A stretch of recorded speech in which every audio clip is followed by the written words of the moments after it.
Amigos de Movimiento GT, tenemos poderoso video por parte del presidente de Guatemala, Bernardo Arévalo de León. En esta ocasión se encuentra con autoridades de OIM, donde hablan sobre retos migratorios y cooperaciones internacionales. Sin más que decir, veamos y analicemos juntos este video. Recuerda que tú tienes la última palabra y tus comentarios son importantes para nosotros. Conversación en donde esperamos tener muchas de sus perspectivas y preguntas. Estoy encantada de presentar a Amy Pope, directora general de la Organización Internacional por el Migrante, quien nos dará algunos comentarios de apertura y establecerá el contexto para nosotros.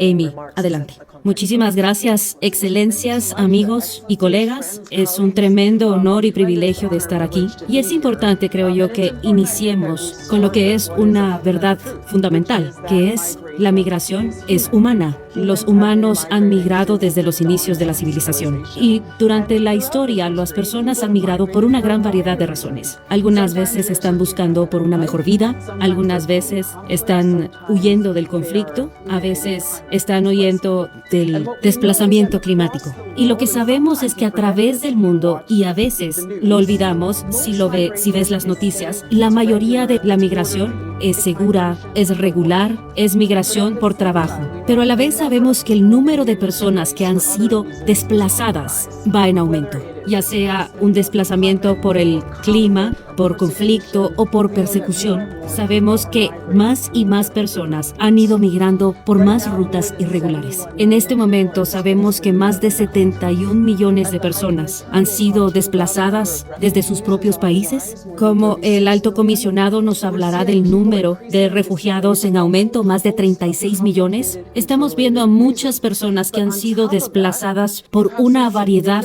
de diferentes razones. Y además de eso, tenemos un cambio demográfico significativo que también está llevando a la migración y haciendo las cosas un poco más complejas. El año pasado, 30 de las principales economías vendieron apalancamientos laborales, causando 1.3 trillones de dólares en pérdidas. También podemos ver poblaciones envejecidas en economías claves alrededor del mundo. Para el 2050, personas arriba de las edades de 65 representará el 40% de la población en Japón, en la República de Corea, en Italia, España, Grecia y Portugal no se quedan atrás. Al mismo tiempo, el mundo ahora tiene la generación de juventud más grande de la historia. 1.8 billones de personas están entre la edad de 10 y 24 años y jóvenes africanos se espera que llegue al 42% de jóvenes en el mundo. Entonces estamos en un momento de un desplazamiento sin precedentes, pero al mismo tiempo estamos en un tiempo de una necesidad de migración sin precedentes. Nos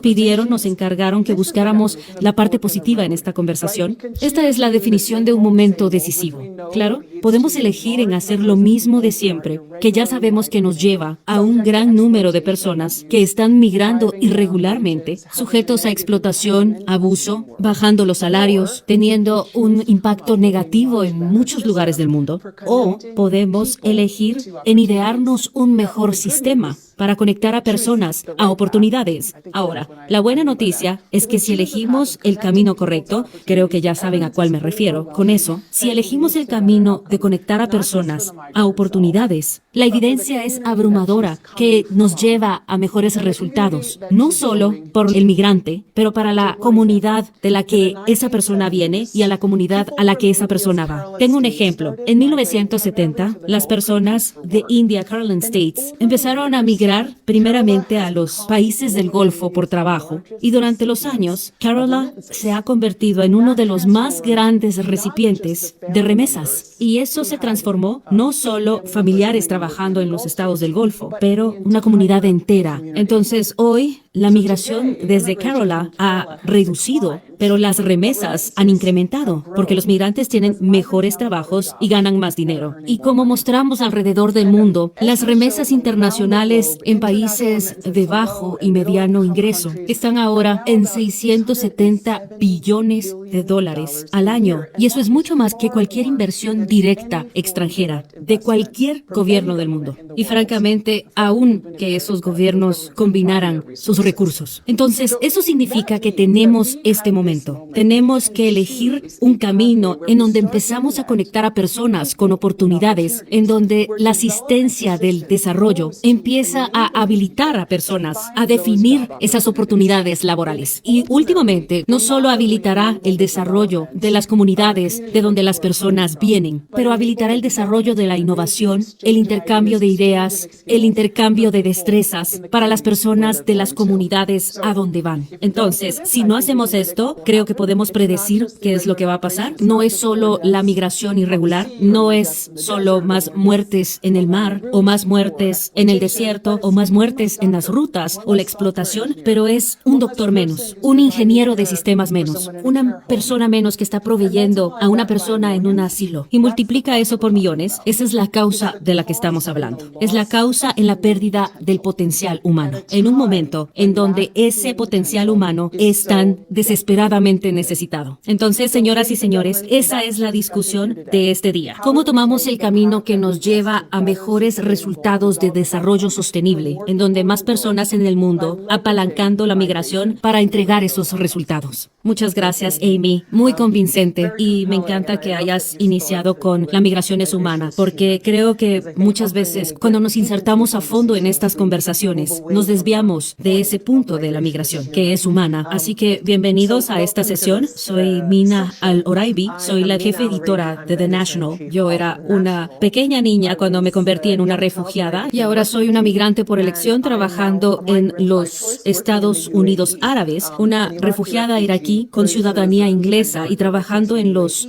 Emiratos Árabes Unidos. Te demuestra la diferencia y la disparativa si eres un migrante buscando una mejor oportunidad para tu destreza, si eres un refugiado sin documentos y con muchas dificultades que vemos alrededor del mundo. Y poniendo esto en contexto, no solo nos demuestra la identidad en el desplazamiento, sino que también en la economía. Así que tenemos un panel maravilloso aquí y tenemos un tiempo limitado, así que quisiera presentar a nuestro panel hoy. Por supuesto, ya escucharon de Amy Pope, que es la directora de la Organización Internacional de la Migración. Tenemos a Filippo Grandi, alto comisionado para refugiados de las Naciones Unidas, y tenemos a su excelencia el presidente Bernardo Arévalo, presidente de la República de Guatemala, y por supuesto tenemos con nosotros a la comisionada europea de Asuntos de Interior, Ylva Johansen. Muchas gracias por estar aquí. Así que quiero ir contigo, Filippo, para iniciar contigo, para que nos des una actualización del estatus del problema de los refugiados y dónde estamos ahora. De hecho, mi trabajo ahora es más fácil después de la introducción de Amy, dando el panorama general, y luego de tu importante distinción, que yo la conozco muy bien, nos conocemos desde hace muchos años. Tú eras una refugiada y ahora eres una migrante por decisión. Tú resumiste ambas historias tan bien, y pienso que esto también explica mejor las definiciones que a veces son un poco nebulosas o difíciles de entender. Por supuesto, mi organización trata el aspecto más específico de la extrema complejidad del fenómeno de la movilidad humana, probablemente el fenómeno más grande de la movilidad humana que ha visto la historia, porque mi organización trabaja con aquellos que no han elegido huir, sino que han sido obligados a tomar ciertas decisiones debido a la guerra, persecución, violencia, etc. Ellos lo hacen así, en un mundo en donde la compulsión, si esa es la palabra correcta, para moverse se ha convertido cada vez más complicado. A menudo las causas están entremezcladas. Tenemos clima convirtiéndose cada vez más en un factor, cambio climático, debería decirlo, convirtiéndose cada vez más en un factor. Por supuesto, tienes factores económicos, etc. Entonces vemos en muchos lugares rutas a Europa, estoy seguro que Ylva hablará de eso, a través de las Américas, el presidente también hablará sobre eso. Vemos estas fallas muy complejas, difíciles de definir y no tan fácil de abordar por la complejidad de la situación.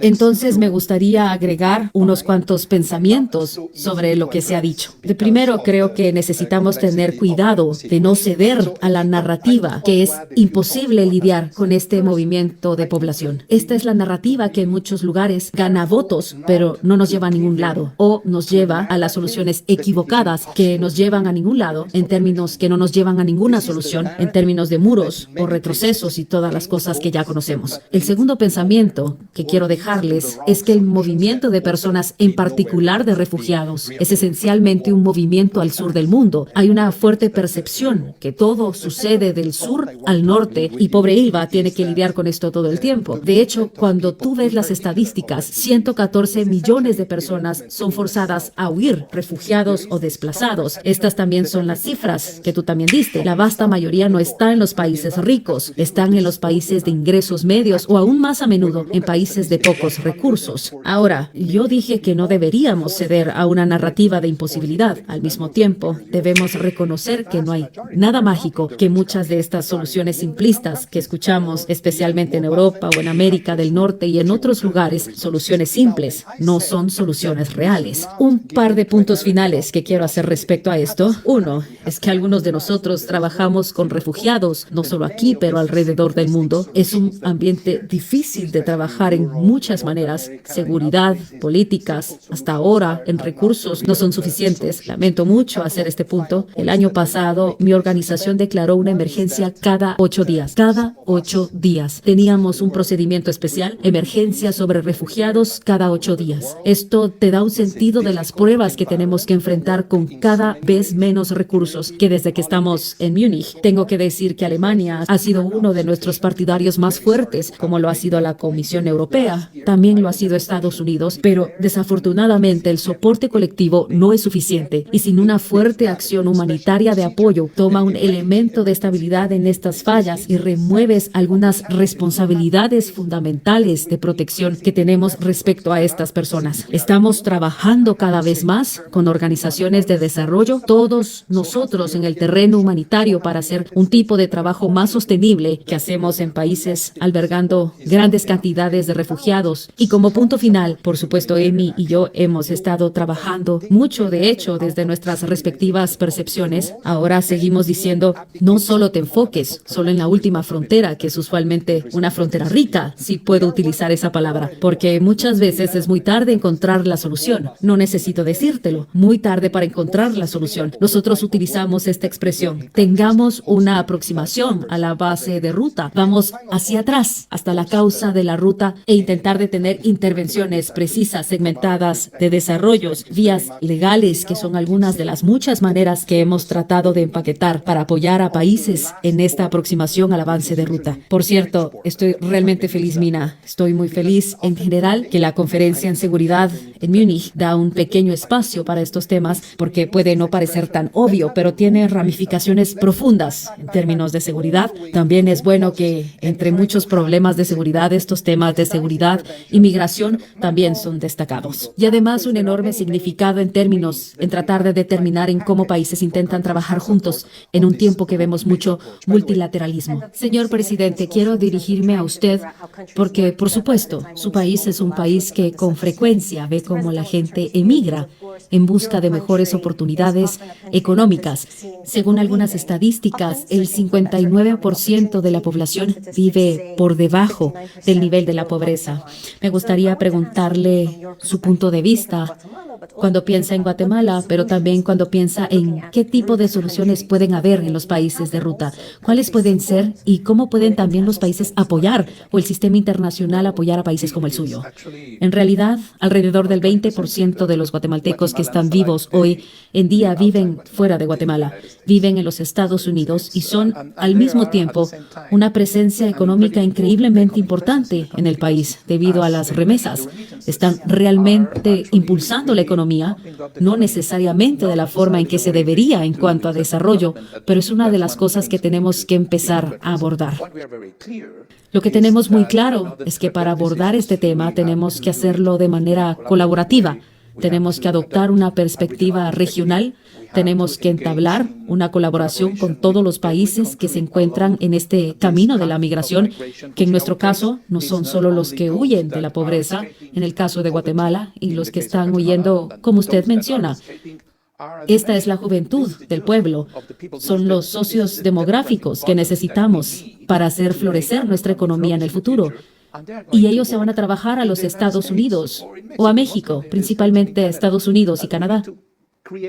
Tenemos que crear las condiciones para que puedan volver, pero también somos un país de tránsito. Somos un país donde vemos pasar por Guatemala a otros centroamericanos, hondureños, salvadoreños, nicaragüenses, venezolanos. y ecuatorianos, así que tenemos que afrontar la realidad de ser un país que emite migrantes, pero también tenemos que reconocer que es un país de paso. Lo que estamos haciendo, estamos muy conscientes, por ejemplo, de las condiciones en las que nuestros migrantes hacia Estados Unidos tienen que atravesar en territorios en México.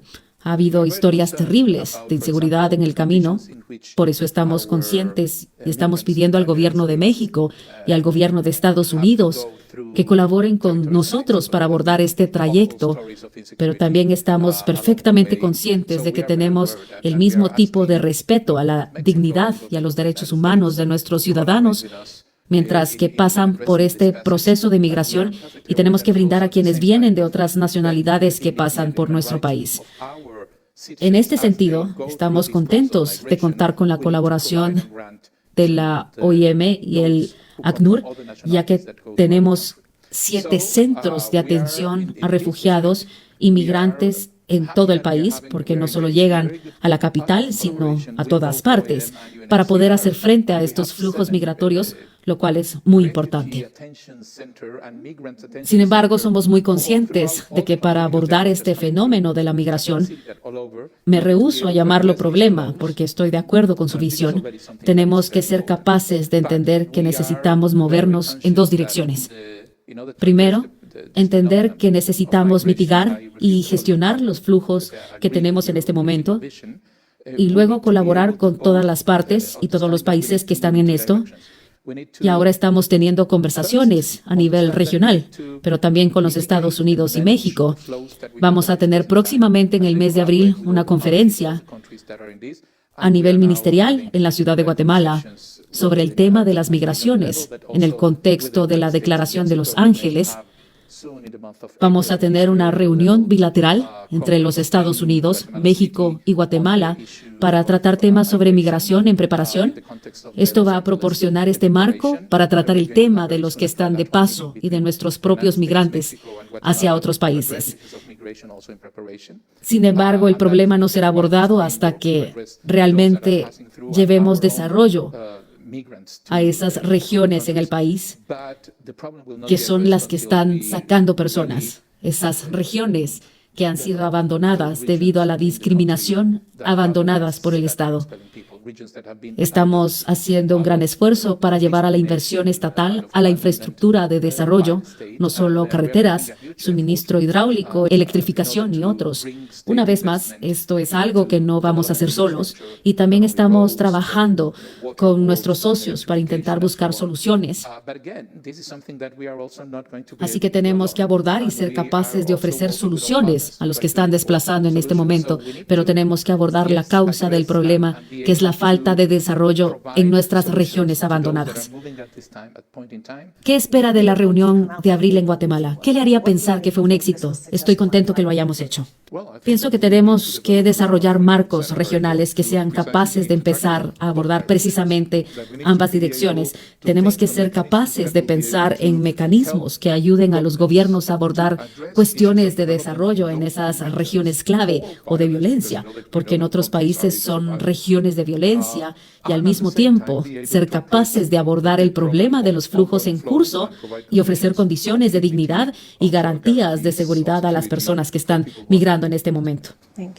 Comisionada, quisiera dirigirme a usted. Por supuesto, en la Unión Europea hay marcos regionales y colaboración, pero también hay países en el lado receptor de migrantes ilegales que quisiera preguntarle cómo aborda usted el tema de migración y cómo intenta convertirlo en un fenómeno positivo en un tiempo en donde hay preocupaciones en el tema de seguridad y economía y también lamentablemente politización en todo este problema.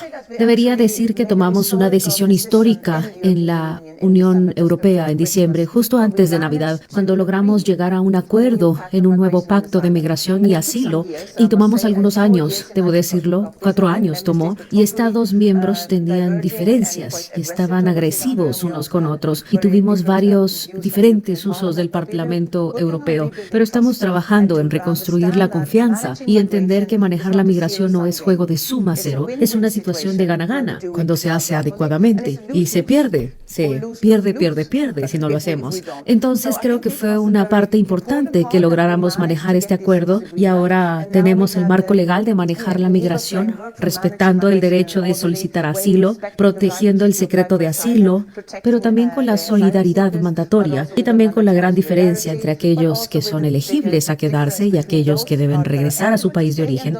Así que creo que esta es una buena manera. Y esto lo hace más sencillo para nosotros como la Unión Europea para cooperar con otras partes del mundo. Porque, por supuesto, cuando yo me acerco a países del tercer mundo, dicen, bueno, tienes que poner en orden tu propia casa primero, pero ahora ya tenemos nuestra propia casa en orden, entonces eso es importante. Entonces, habiendo dicho esto, concuerdo completamente con que manejar la migración es absolutamente posible. Esto fue lo que dijo Filippo, y que también concuerdo con Amy que estamos ahora manejando un cambio, que es una posibilidad para un verdadero cambio de una migración irregular a una migración legal, debido a la situación global demográfica, y esto llama a que el liderazgo político sea suficientemente valiente para realizarlo y enlazarnos unos a otros, y que debe haber una reducción en lo irregular. Debemos combatir el contrabando y también poder ser capaces de recibir a los legales, y también abordar algunas otras preocupaciones que usted apuntó, señor presidente, de cuando los migrantes llegan legalmente. Es también más fácil regresar por un periodo de tiempo a tu país de origen en vez de tener que pagar a contrabandistas y quizás arriesgar tu vida. Entonces es más difícil regresar. Así que pienso que esta es una posibilidad, pero también debo decir que en cuanto a los refugiados se trata, también debemos decir que las personas huyen debido a la guerra, debido a la severa inseguridad, debido a la falta de democracia, amenazas contra su vida, amenazas contra su familia y a sus derechos. Y en este aspecto no se está yendo en la dirección correcta. Entonces, esto también debe ser abordado. Pienso que esto es absolutamente necesario porque debemos proteger a estas personas, pero también es importante que hagamos lo posible por evitar esta situación llegue, como podemos ver frente a nuestros ojos. Ya sabes cómo esto sucede, así que esto es importante. Mi último punto, como poder ser capaces de manejar migración ordenadamente, creo que las cifras ayudan, como Amy demostró. En la Unión Europea, las llegadas irregulares son del 10%, más que la migración legal. Así que es importante que las cifras ayudan a tener las porciones, pero también es claro que en nuestros Estados miembros es importante cómo tú trabajas en integración para aquellos que llegan legalmente o migrantes económicos o refugiados. Hay una gran diferencia entre aquellos que ven a las personas como nosotros. Eres parte de nosotros, no ellos. Y esta es la gran diferencia. Y los países que continúan dividiendo a las personas continuarán teniendo problemas. O países tendrán problemas iniciales cuando las personas llegan y tomen algún tiempo y todo eso. Pero creo que esta actitud y cuánto enfoque pongas en la integración es clave, porque también vemos algunos migrantes y refugiados han vivido por años y años y años como ellos. Y eso es muy difícil de manejar. Me gustaría abordar el punto que planteó sobre los contrabandistas, y creo que es un problema con muchas de estas migraciones irregulares, pero también con el aprovechamiento de los derechos de aduana. El contrabando suele ser relacionado con el crimen organizado y otras cuestiones. Entonces, ¿en qué medida cree usted que este problema se aborda de la manera correcta, tratando de desarticular las redes de contrabando? No creo que se aborde de la manera correcta. Por eso llevé la iniciativa a la Alianza Global para luchar contra el tráfico de migrantes. El tráfico fue realmente grande. Hubo muchos participantes cuando comenzamos esto en noviembre y hay mucho interés de ser parte de esto, y creo que es absolutamente crucial porque hoy atrapamos a los que conducen los camiones o los barcos o a esas personas pequeñas que van por tierra, pero se trata de redes delictivas organizadas y están trabajando a lo largo de las rutas, y tenemos que irnos al nivel más alto para realmente apuntar al nivel más alto de estas redes criminales organizadas, y eso es más o menos imposible para un país hacerlo solo. Por eso necesitamos esta alianza global para poder atrapar a aquellos que realmente están ganando mucho dinero mientras la gente muere en el Mediterráneo, en el Atlántico o el desierto. Así que creo que es realmente crucial que tengamos un cambio de paradigma en la forma de luchar contra las redes de contrabando. Gracias. Quiero dirigirme ahora a ustedes que están aquí en la sala con nosotros. Tenemos primero un comentario e intervención de Roberto Patiño, quien es fundador y director del Instituto 2007 100, por favor. Muchas gracias. Mi nombre es Roberto Patiño y soy de Venezuela. Lucho por la democracia en mi país y también creé una ONG que hace trabajo humanitario y quiero poner el foco en mi país porque es uno de los mayores refugiados y crisis migratoria forzada que está ocurriendo en todo el mundo. Más de 7 millones de personas han abandonado Venezuela en los últimos años, la gran mayoría de ellos, como se explicó, a otros países sudamericanos que han hecho muchos esfuerzos para integrarlos, aún con muchas dificultades y muy pocos fondos. Sin embargo, en el 2021 algo se rompió, que es lo que la brecha Darién solía ser una barrera física para las personas de Sudamérica que migraban al norte. Y solo para darles un par de cifras, entre el 2010 y 2021 se estima que a través de la brecha de Darién, que es una selva en Panamá, solamente alrededor de 140.000 personas cruzaron en su camino hacia el norte. Solo en 2021 fueron 140.000. En 2022, el doble, 240.000. En 2023, el año pasado, 500.000. Y este año se estima llegar a 1 millón de personas cruzando la brecha de Darién a pie. La mayoría de ellos son venezolanos y esto se relaciona con el comentario del señor comisionado Grandi sobre cómo esto también se relaciona con la seguridad. Y creo que la migración de venezolanos y personas de Sudamérica y Centroamérica a los Estados Unidos en cantidades tan grandes y en tan poco tiempo está generando mucha disfunción en el sistema político de los Estados Unidos. Y recientemente vimos cómo la ayuda a Ucrania, por ejemplo, fue rehén en el Congreso de los Estados Unidos utilizando la frontera sur como excusa. Así que para terminar mi comentario, quiero decirles a ustedes que este año en Venezuela es un año crítico. Tenemos elecciones presidenciales. Tememos que Maduro no quiera permitir elecciones libres y justas. El candidato que seleccionamos en la oposición es parte de postularse, pero hay mucho en juego. Mucha gente dentro del país quiere un cambio y las encuestas muestran que al menos entre el 30 y el 40% de la gente dentro del país está esperando a ver si este año hay un cambio político y económico y si no, planean migrar, por lo que surge este problema. De hecho, podría duplicarse. Estamos hablando de una población de 7 millones de personas más que están considerando migrar en el corto plazo. Así que también me siento muy honrado y orgulloso de compartir un espacio con el presidente de Guatemala, que logró una magnífica transición democrática en su país con su equipo, que es un gran ejemplo para nosotros en Venezuela, y solo espero que este lugar y este evento sirva para dar atención a lo que está pasando en Venezuela y ayudarnos a llegar a la transición democrática y a la liberación de presos políticos como Rocío San Miguel, que fue encarcelada hace un par de días. Gracias por su intervención y sin duda las elecciones de este año en todo el mundo tendrán repercusiones en algunas de estas cuestiones. Nuestro segundo comentario es de Niels Anand, secretario del Estado parlamentario del Ministerio Federal de Cooperación Económica y Desarrollo de Alemania. Muchas gracias y de hecho estoy muy feliz. Filippo Grandi mencionó que hay un espacio aquí en Múnich para discutir estos temas y en nuestro ministerio estamos orgullosos de asociarnos con MSI para que eso suceda y realmente quería compartir algunas experiencias, dado que Alemania es un firme partidario del ACNUR en el sistema humanitario internacional. Todos ustedes saben que estamos bajo presión presupuestaria, pero mantendremos ese apoyo también en un alto nivel de financiación. Pero Alemania es también un país que ha acogido a más de 800.000 sirios. Actualmente tenemos más de 1 millón de ucranianos en nuestro país. Y si miras como esa expresión alemana, cultura de bienvenida, en 2015, cuando vinieron la mayoría de los sirios, pero también después de que comenzó la guerra de agresión contra Ucrania, te dice cómo ese estado de ánimo puede cambiar, que es un poco sobre el desafío que tenemos, y creo que es muy importante subrayar y explicar que no hay una solución fácil para la situación. Una guerra no servirá, una política restrictiva no servirá, así que necesitamos apoyar a esos países, quienes están asumiendo la carga, y a veces mis conciudadanos creen que somos nosotros los que llevamos la mayor carga. Y creo que hacemos mucho, pero no es nada en comparación con muchos de los países con los que estamos asociados con la cooperación alemana para el desarrollo. En otro aspecto, creo que también el Foro Mundial sobre Refugiados fue un paso muy importante para dejar claro este tema. Los refugiados pueden realmente contribuir a resolver los problemas aquí en Alemania. Y es nuestra responsabilidad como políticos asegurarnos de que sentamos el terreno legal Y yo creo que eso es también lo que se ha logrado a nivel de la Unión Europea, ahora que comienza el trabajo duro, la implementación. Pero solo quería decir que intentamos también mirar a aquellas personas que están regresando, ya sea porque han sido deportadas o por razones familiares, por las razones que sean. Es una dinámica circular.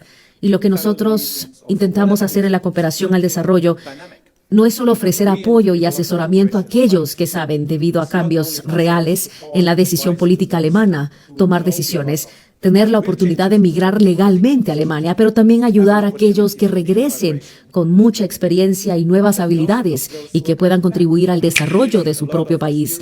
Eso es un poco de nuestra filosofía, pero tengo que ser honesto con ustedes. Estamos bajo una inmensa presión debido a la situación política interna y no estamos solos. Y espero que Múnich y este panel de alto nivel hagan una pequeña contribución para difundir ese mensaje. Así que muchas gracias. Gracias, muchas gracias. Así que voy a responder preguntas, así que indíquenme si tienen alguna pregunta.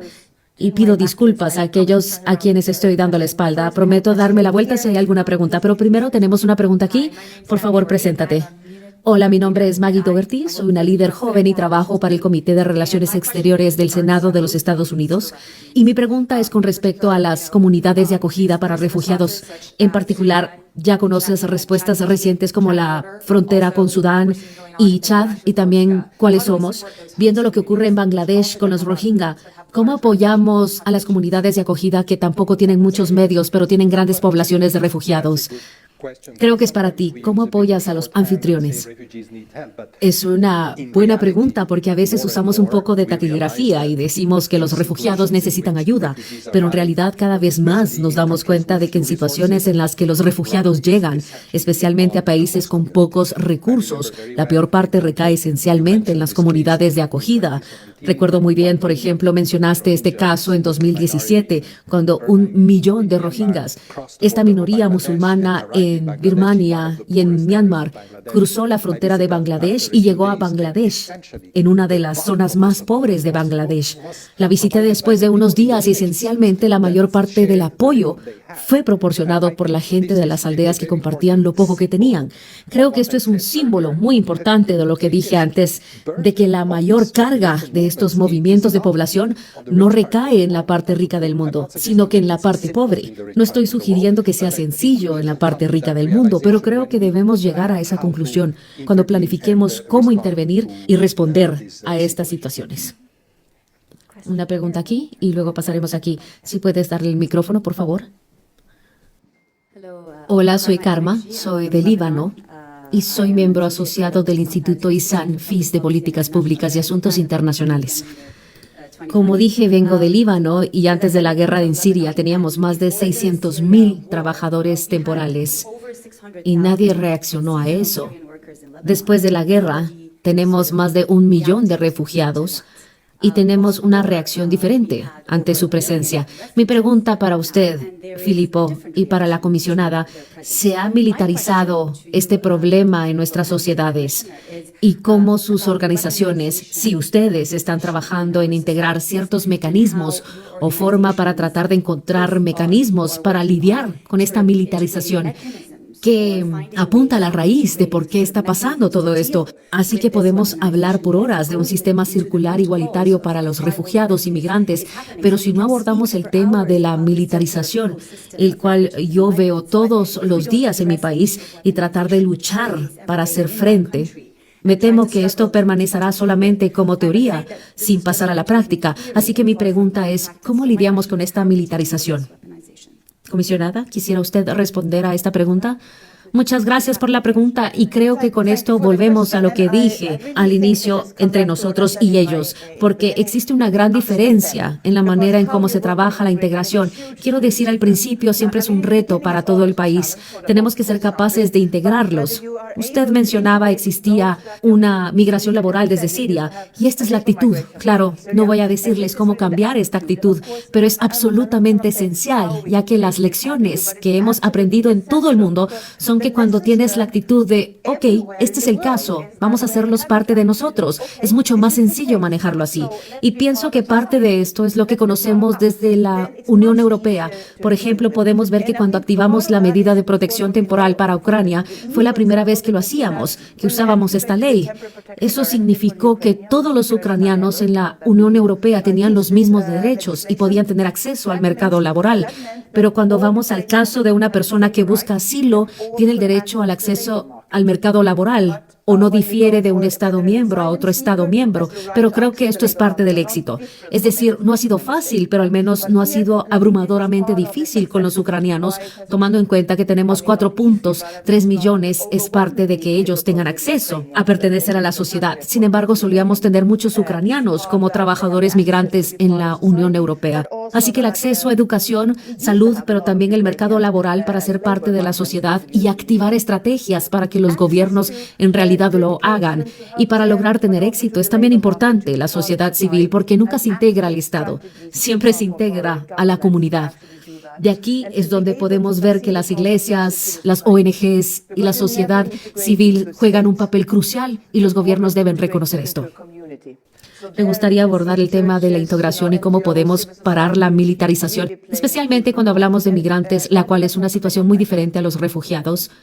Creo que una de las dinámicas interesantes e importantes que necesitamos tomar en cuenta es que mucho del sentimiento antimigrante y antirrefugiado se da cuando empezamos a ver grandes números de personas inundar los sistemas de asilo. Y francamente fue lo que vimos a raíz de la guerra civil en Siria, pero también en términos de migración en el hemisferio occidental, que las personas vieron el sistema de asilo como su mejor camino para entrar a un país. La conclusión es que ahora, por ejemplo, si solicitas asilo en los Estados Unidos, a menudo tomará 5 años para que el caso sea juzgado, y en ese periodo de 5 años vivirás, trabajarás, tus hijos irán a la escuela, echarás raíces y pasarás a ser parte de la comunidad, ¿verdad? Pero eso en realidad ha creado un sistema donde el asilo está sobrecargado y la gente lo ve como su mejor ruta. Así que lo que sabemos es que cuando analizamos el tema de la migración, en términos de crear oportunidades en las que las personas puedan migrar, por ejemplo, para obtener un empleo o una debida necesidad laboral, en realidad quitamos algo de presión a la migración irregular que utiliza los sistemas de asilo. Y eso es importante porque significa que el asilo está disponible para aquellos que realmente no tienen otra opción, que realmente están huyendo, persecución o guerra, y luego permite que el sistema funcione mejor. Entonces, en este momento, el sistema migratorio a nivel global es insuficiente para abordar las necesidades que existen en todo el mundo, ya sea de trabajo, reunificación familiar o para escapar, o huir de conflictos o persecución. Requiere que los gobiernos, como la comisionada Johansson dijo, que hay que ser valientes para abordar esta cuestión de frente y crear sistemas que, en última instancia, conecten las necesidades con la demanda. Muy bien, había una pregunta aquí. Si conseguimos el micrófono, por favor, justo por aquí, la señora. Gracias, mi nombre es Edith Kimani, soy periodista y trabajo en Kenia, que es un país anfitrión de algunos de los campos de refugiados más antiguos, y estuve recientemente en uno de ellos en el norte del país. Y me sorprendió mucho saber que algunos de los habitantes iniciales de ese campo todavía estaban allí, 30 años después. Por lo que la pregunta aquí es, ¿qué hacemos para acelerar el proceso de regularización de los refugiados? Esto puedo responder directamente, porque es una buena pregunta, y no es que la pregunta de Karma no fuera buena, sino compleja, pero esta pregunta es importante. ¿Por qué? Porque tienes toda la razón. Sabes, Kenia, no necesito decírtelo a ti, pero para información de todos, acoge a una población muy grande, en su mayoría refugiados somalíes procedentes de un conflicto muy largo y de difícil solución, y de Sudán del Sur, lo mismo. Me refiero a mejoras, pero todavía dificultades y no tantas personas regresan. Entonces Kenia ha sido un anfitrión paciente de muchos países. El problema es que es una explicación muy compleja, pero el problema es que el modelo de asistencia que se aplicó en Kenia al comienzo de la llegada de estas personas, un modelo muy humanitario, no es sostenible a largo plazo. lo que sucede como Dadaab, ese es el campamento del que probablemente estás hablando, o Kakuma, ya sabes, en partes de Kakuma al menos ves gente que ha estado languideciendo ahí durante generaciones porque el modelo puramente humanitario los mantiene vivos, pero no les ofrece oportunidades y no favorece la inclusión y la integración, si eso es lo que un Estado permite. Tengo que decir que este fue el tema de una discusión compleja durante años y años con el gobierno de Kenia, pero el presidente Ruto, cuando asumió el cargo hace un par de años, tomó una decisión muy importante. Dijo: tomé la decisión de que las personas que están como refugiados en mi país pasarán a formar parte de nuestras comunidades y que los campos de refugiados, que es lo que existe en Kenia, tendrán que transformarse en asentamientos, como aldeas. Y dijo: pero para hacer eso, quiero que me ayuden a movilizar asistencia internacional, y esa asistencia tiene que ser para los refugiados, pero también para las comunidades que eventualmente los incluirán en medio. Y creo que, sabes, es complejo. No quiero entrar en detalles, pero es un gran ejemplo. Le dije al presidente que este plan, que ahora se llama Shirika, que en Swahili significa trabajar juntos, plan de cooperación, puede ser un verdadero ejemplo de una nueva forma de abordar los flujos de refugiados a largo plazo en África de manera sostenible. Ya sabemos que otros países africanos están mirando a Kenia y también tienen el mismo problema como modelo. Así que realmente quiero utilizar una oportunidad más para alentar a todos los estados a apoyar este modelo que realmente puede mover la aguja en la dirección correcta en esta situación de refugiados tan prolongada, cuando languidece durante mucho tiempo. Muy a menudo la gente sigue adelante aprovechándose de los contrabandistas y traficantes y termina en estos complicados movimientos hacia otros países y eventualmente incluso hacia Europa. Así que creo que esta estabilización realizada a través de este modelo de inclusión es muy buena, muy importante, y espero que sea apoyada. Lamentablemente estamos a punto de cerrar el panel, pero antes tengo una pregunta para cada uno de ustedes. Comisionada Johansson, ¿usted está de acuerdo con el alto comisionado Filippo Grandi en que se puede resolver? Usted también, Amy Pope, ha hablado apasionadamente diciendo que hay soluciones. Por supuesto, señor presidente, usted está trabajando en soluciones tangibles. Pero para 2024, ¿cuál sería la política que le gustaría que se aplicara para que el año que viene podamos hablar mejor en Múnich sobre la migración de refugiados? El pacto, una buena implementación del pacto. Y puedo prometer que puedo lograrlo. Eso está genial, maravilloso. Señor presidente, pues para nosotros serían dos direcciones: canalizar más inversión hacia las partes del país que están desalojando a la población debido a la falta de oportunidades, y la otra sería ampliar las visas de trabajo legales, programas que tenemos con Estados Unidos y con Canadá, pero haciéndolo de una manera realmente significativa, de manera que realmente podamos mostrarle a la gente que pueden tener este tipo de migración circular y segura, que puede resolver la actual falta de empleo, pero que realmente protege a la gente de los peligros que implican las migraciones irregulares.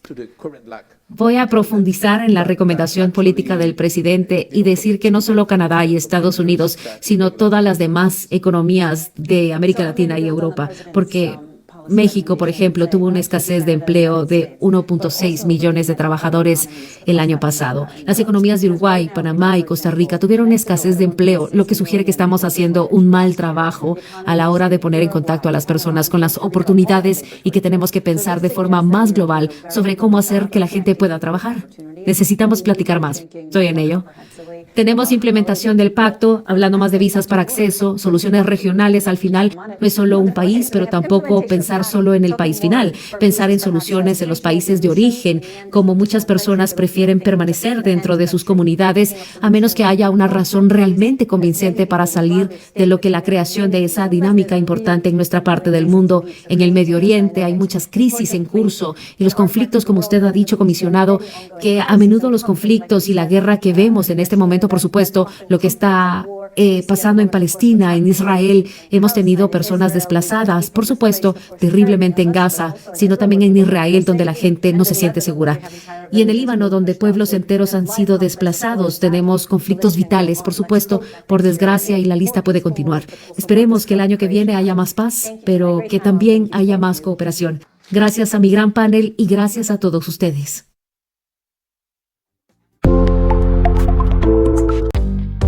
este es el video, espero que les haya gustado. Recuerden dejar en nuestros videos tu poderoso me gusta, ya que es una motivación para llevarte más contenido.